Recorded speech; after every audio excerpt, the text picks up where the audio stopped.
Welcome to another episode of Travel-Preneur, the podcast where we delve into the innovative world of travel business. I'm your host, Megan McSwain. Today, we're venturing into the exciting realm of sports travel with our esteemed guest, Daniel Velasquez. Welcome to the show, Daniel. Thank you, Megan. Thank you for the invitation. Pleased to be here and looking forward to our chat. Daniel's a dynamic COO and co-founder of Homefans, a revolutionary platform transforming how sports fans experience games globally. So let's dig right into the unique journey of Homefans and how it's changing the face of sports tourism. Daniel, can you share the inspiration behind Homefans and how it sort of stands out in the sports travel industry?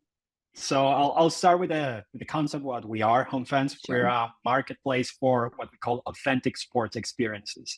We basically connect travelers going to a destination looking for things to do with locals, professional clubs, or travel companies offering unique sports experiences. Okay. And our long-term vision is to champion the relevance and the importance of the sports experience concept, or even vertical within the travel space, as, let's say, one or another topic in the agenda. Just to summarize it, whenever you're traveling somewhere and think about your personal experience, you're always looking for sort of sightseeing experiences or cultural experiences, gastronomic experiences, but not necessarily you think about sports. And that's what we're trying to do, to make it more relevant for everyone to do it. And Homefans started out based on personal experiences of both founders. I'm one of the co-founders. My other co-founder is Luke. Actually, it started with his personal experience. I'll try to be brief. It's related to soccer or football. So he's a Dutch national, but his club is Manchester United, well known around the world. Sure. And here in Europe, it's really, really common that you go for the weekend, you travel across other country, etc., and you just go for the weekend for a weekend break. And he used to go with his family first and then friends. He had everything sorted, flights, tickets, accommodation, even the plan in the city. But somehow, in terms of the group, they still felt disconnected, like they weren't part of the local community. And that changed over the years when they started meeting local fans. And they invited them over, they showed them places, they took them to the right places, introduced to new people, taught them chants, etc. Up to the point that over the years, it became more important, this local community concept, than the game itself. The game was more like the excuse. And Luke thought to himself, okay, actually, this resonated a lot with me. I'm pretty sure there's something out there that can resonate with more people around the world, same as it did with me. And it wasn't there. That's when I met Luke. I was living in Manchester, ironically, back then, and doing some studies and starting out some different ventures that I wanted to do in sports. And I had a similar experience that I'm not going to talk about it so long in the World Cup a few years before, following Colombia in Brazil. Me and my dad wanted to secure accommodation because we had everything else sorted. And the nicest thing about it is that we went through locals to secure that accommodation. But the most important thing was not the accommodation itself, because it was just lodging and staying there, but it was the whole experience that we had with the locals that made it really, really nice, and the best father and son experience. So with these two experiences paired together, what we thought was, okay, let's do something to address this need, to address the need of, actually, it's great to connect. And that's how we started building Homefans. We started working just right after COVID, connecting what I mentioned before, travelers going to a destination, but not necessarily just going for a ticket, but more for the whole authentic experience, because experiences are what's on right now, rather than just a transaction of just having to purchase a ticket, etc. When you really think about it, there's sporting events year round. Every day. Every day. When you think about all the different sports, golf and football and baseball, tennis, everything, there's so many different events that you could go to and people do go to that aren't the big ones, the Super Bowl. So it's nice to have someone kind of looking out for curating that experience, or if they're just going for a weekend. I think the cherry on the top, it's basically, imagine if you would go to a friend that lives somewhere abroad. Right. That friend will take you over and you'll have like a really curated plan. It's the same. Like, yes, the sporting event is the central point, there's a focal point, but around it, there's a lot of little things that you'll be really touched or really will have an impact in the future. It sounds a bit cliche, but it's true. Like where you ate, where you went, etc. around the sport allows you to immerse yourself for a day or two. Like you said earlier, the game is the excuse, right? So if someone's traveling somewhere for a sporting event, they're going to, of course, look forward to, oh, where am I going to eat in this city? Like, I'm excited to be there. And you don't want to eat at the nearest chain restaurant just because it's convenient. You kind of want to at least get a taste of where you're visiting for that brief time, right? Right. And that's what we've understood and analyzed, let's say, with the customer base, that it's not just about the sport per se. There's other layers around it. Right. And that's what makes it really authentic and interesting. So in pioneering this, new niche in travel, what were some of the challenges that you two faced with Homefans, and how did you kind of overcome them? Because it's still a fairly new business. Yeah. It's growing rapidly, it's thankfully. And we have to thank that to our partners and customers and people who have believed in the concept. I think the main challenge is whenever you bring something new is, on one hand, try to present the concept. Fortunately, we found a driver, which was football, or as you call it, soccer, as the main sport. It's the most popular sport around the world. It was based on our personal experience as well on this sport. And what we decided to do was, at the beginning, okay, we could tap all the different sports, but let's start with one. And this gives us a bit more of breadth in that sense. Yeah. The challenge, however, was when we started and go back to COVID times where everyone was at home, wanted to do something different. We received an enormous response in terms of especially local people to become local hosts, because as a marketplace, we have a supply and a demand, sort of both ends, as part of the whole transaction process. And the supply was really, really enthusiastic, because obviously everyone was at home, and they were really digging on the concept. And I think one of the biggest challenges that we faced was that we wanted to cover it all at the beginning. Like, we wanted to win it all. And we started recruiting people in Latin America, North America, Europe, even Northern Africa, a bit of Asia. And everything went really, really well. But then when restrictions eased and we started operating, we found ourselves in a conundrum whereby, being an early stage business, you couldn't just cope with everything.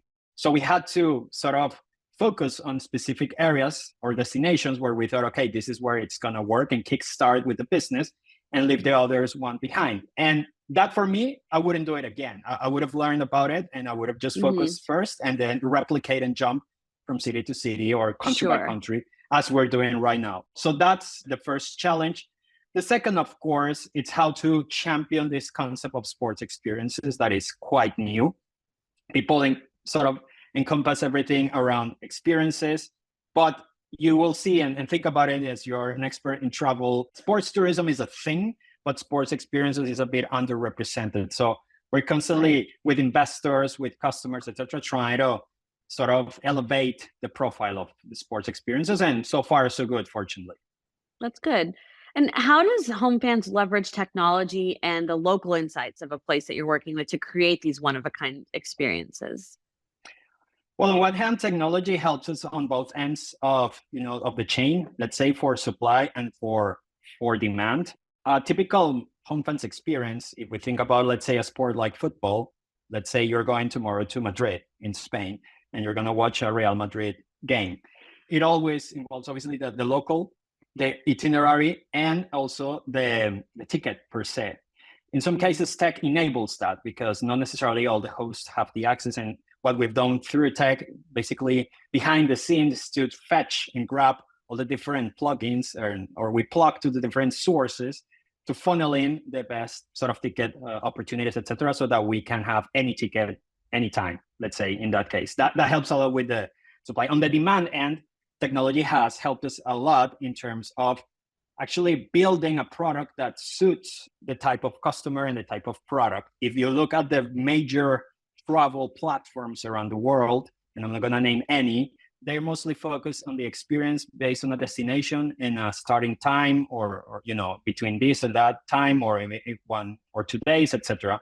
But they're not suitable for sports or sporting events. Like, for instance, which club is playing, or who's the rival, where is the home ground, what's the stadium, etc. So what we're doing through tech is to actually sort of customize that to have a better and more smoother customer experience with different search filters, so that customers that come onto the platform can really, really feel, the sportsy DNA on our site. And we're doing many, many things ongoing, because we're a tech startup. And one of the sort of mini milestones that we'll have for this 2024 is to build our own setup of sort of supply inventory that we can create around an Homefans API so that third parties can just plug in, connect, and source all the inventory that we've amassed thanks to what we've built with the marketplace. This episode is brought to you by Travel-Payments.com. Travel businesses have unique needs when it comes to credit card processing. From large average ticket sizes and tolerance for higher chargeback ratios to simple integrations with the most popular shopping cart systems, the travel industry specialists at Travel-Payments.com have you covered. Unfortunately, many of the most popular credit card processors initially accept travel businesses, but without warning, freeze their merchant accounts and the thousands of dollars in them because these service providers don't understand or support the unique needs of travel industry business. Don't get stuck with one of the big guys who will freeze you out without a moment's notice. Instead, work with the travel industry specialist who will support your business every step of the way. Visit Travel-Payments.com to get a free quote today. Can you recount a particularly impactful experience that a Homefans guest or client had, just kind of to showcase the platform's value to our listeners? I think the main story is from finding love, and that's funny, to, let's say, really cool stories, special. But what I like the most is the friendships that we've built. It sounds romantic, but basically, I mean, I have a story that there's a guy who has been to more than 35, 40 different experiences since it started. Oh, wow. And basically, we're there, his go-to thing, and he travels solo, actually. And actually, it fits him really, really well because he always connects with not only the host, but sometimes with the other people that he finds himself with at the destination. And he's even sort of suggested or even worked for us in a way, new destinations so that he could go and he could meet with locals, etc. So that's one. But I think in general, the pattern that we see is that whenever, let's say I'm traveling tomorrow to Miami and I find a host and I find it really cool, we stay in touch. And then for any reason, the guy in Miami or the host goes to that source place of that traveler, and then the roles change. And it's happened a lot of times, a lot of bridges there and friendships. So that's really an important thing that I want to highlight is that as a travel platform, we're not just considering people as a new sign up, but it's more like a community. And maybe that's how we're special right now because we're not as big as the others, but we're coming there. And we will strive to always keep that as part of our ethos and culture. Yeah, I like that because, you know, when you are traveling for something like this, you think, okay, maybe you're traveling with your partner or with your family, your kids, your parents. But this is so great for people who are traveling solo. As well, yeah. Don't underestimate the power of friends or couples or families. Actually, we've seen, especially in Latin America, as a destination that is booming right now for a marketplace, families and couples are becoming the top sort of customer persona because, and actually this is something to clarify with you and with everyone of your audience, is that not necessarily you have to be a fan, a sports fan, to take part in a sporting experience. Because basically, if you're going to a destination and you're looking, okay, what are the top things to do? What is recommended by friends, by locals, or by even media publications, etc., you will sometimes find yourself with sporting events or sports experiences. And we've seen that really, really nicely, especially with Americans and North Americans, Canada, US, even Mexico a bit, that they really sometimes don't even know about the sport, be it basketball, volleyball, or soccer, but they really enjoy the whole experience around it. Like, you know, what you call the tailgating. Well, here's like the pre-match and you go with a beer or a drink and you go to different places. You eat the typical things that fans do, eat before the game. You meet with fellow fans, and then you go to the stadium, and then you buy a shirt, a hat, etc. So kind of the whole ritual that you're immersed with, and people really love it. So well, you exactly described me because I know a little bit about tennis, some basketball, but like football, soccer, I just don't really follow it as much. But I love the experience of going to an event, the food. I love the food. That's probably my favorite part. So yeah, I mean, I would love to do something like this. And I don't even think about like, oh, do I love sports? Do I not love sports? I think it sounds like a fabulous opportunity to really discover so many other things besides the game. Exactly. And I can tell you the gastronomic part, the cultural part, you know, the person to person part is becoming more and more and more important rather than just where am I sitting in the stadium. So looking into the future, what innovative ideas or expansions are you planning to further enhance the Homefans experience?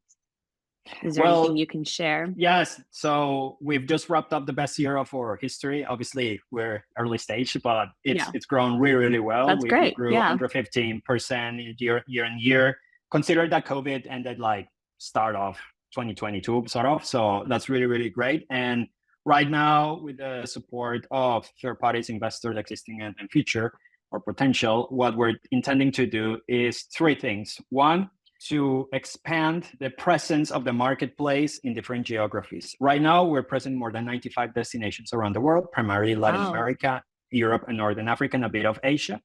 But let's say that the model works as if in certain destinations, and those are 5 cities around the world only out of the 95, we have full presence with full density of the marketplace, meaning that we have done different tactics to sort of implement the playbook of acquiring supply and demand and growing the destination. We want to replicate that to more cities, and that includes resources, et cetera, et cetera. Right. The roadmap has an intention to end in the States. So that's where we see the perfect market for us with the multi-sport offering, huge domestic market. Think about professional sports, college sports, the ideal cherry on the pie, as we label it. And we're going to start trying to do something in a city where really, really high profile figure just arrived last year. And we're going to start testing that out in the US with one sport and then try to do it with others. So that's something that sounds like a good plan. Many people. I cannot tell the city, but it's obvious. And then the second point is expanding into other sports, because still football or soccer is our main driver. As I mentioned, 80% of our listings are still football. We're still starting to diversify, but it's more thanks to the supply end that they say, okay, actually we can do more basketball, volleyball, ice hockey, other types of sport. And we're actually, through tech, as I mentioned, we're finalizing a process whereby we will fetch more than 6,000 sporting events and we'll add it to the inventory so that it becomes fully multi-sport in that sense. Yeah. And the last one, just to summarize it, and it's a bit more further down the road, is that the most prominent product on the marketplace is going to a match with a local to have everything that we've just discussed about. But we also are identifying and seeing and analyzing different product categories, especially VIP. VIP has become really interesting in terms of VIP, not only location, VIP experiences, unique experiences that money can buy, etc. That we're liaising more with the stakeholders, so like clubs or federations, and starting to think of, okay, let's do like a training session with the team, something that it's really unique that you cannot just buy anywhere. Really exclusive, really special. Exclusive. So that's one that category that is starting to grow, and we're putting more attention to it. But also athlete-led experiences, which is our dream, to be honest. Like it's more like, okay, can we do something with the athletes? Can they be part of that experience? Can they run it, or can you just be something more exclusive, etc., with them? And that's where we see that this diversifies itself. It's not just going to a match with a local or to an event with a local. It's beyond that, so that we can encompass the whole sports experience spectrum. Sorry. Yeah, lots of work to do, but we're getting there step by step. So for those who are inspired to start a venture like this, of very niche travel market, what key advice or insights would you offer based on your own journey with Homefans? Well, first, don't do it right before COVID or the pandemic happens. Yes, that's true. Fortunately, we had good investors and a lot of hard work and a great team that we could work just before everything, opened up. In righteousness, I would say, I think being in this entrepreneurial world and talking to different founders and in the ecosystem, I think if you face a problem and you want to address it, that's a great start. Like if you spot a problem and you say, okay, actually, I'm feeling this, I need to find a way to solve it. And then as it happened with us, there's no solution there. Let's try to do it ourselves. I think that's the first thing that would help you to really, really do that. Secondly, focus, because when we started, as I mentioned beforehand, we wanted to cover everything. We wanted to, do all in one. And sometimes it's best to just start really, really focused. I would do it again in that sense if you ask me, that we would just focus in one city perhaps and one sport and just build it and grow it and grow and grow it until it becomes really mature. And then we can replicate that into other. I would say that's really, really important. On top of the obvious, that is like, you have to create something that people want. You have to identify that people really would pay for it or that it adds value to them. So it's a lot of conversations, feedback, etc. We started really well, because basically the customers were us, like when we started with Luke, we were the customers as well. So we could identify who was like us, especially Luke, because he's a bit younger than me. I'm a bit older in that sense. But that was the customer persona. So we could understand the needs, the motivation, the behaviors, and then find the ways to grow it. But I think if you are focused, if you face a problem and you want to solve it, and if you know your customers, I mean, it sounds easy, but it isn't. So it's a whole process that you have to undergo to understand better. Well, Daniel, let our listeners know where they can learn more about Homefans or, explore the experiences and where they can get in touch with you. I mean, I'm on LinkedIn. I can share it with you if you want to share my LinkedIn profile. I'm based in London, but I'm Colombian. So anyone who wants to reach out, feel free. The website is www.homefans.net. You can then find it and search for the different experiences in sport. And you can find us on Instagram at Homefans as well. And happy to connect with anyone who is interested in having a chat. I'm always open to discussion. Wonderful. Thank you. Daniel, this has been such a wonderful conversation. I look forward myself to learning more about Homefans. And I'm not even the biggest sports fan. So that tells you something. That's the idea. That's the idea. And that's what we're seeing. Like targeting people like you who would just likely to go there as well to unique sports experiences. And what we're doing is specializing that one and accumulating as much inventory in that vertical so that we can become also really unique. Yeah, I love that. To our listeners, thank you for joining us today and speaking with Daniel. Please remember to follow and subscribe for more stories and episodes. See you next time.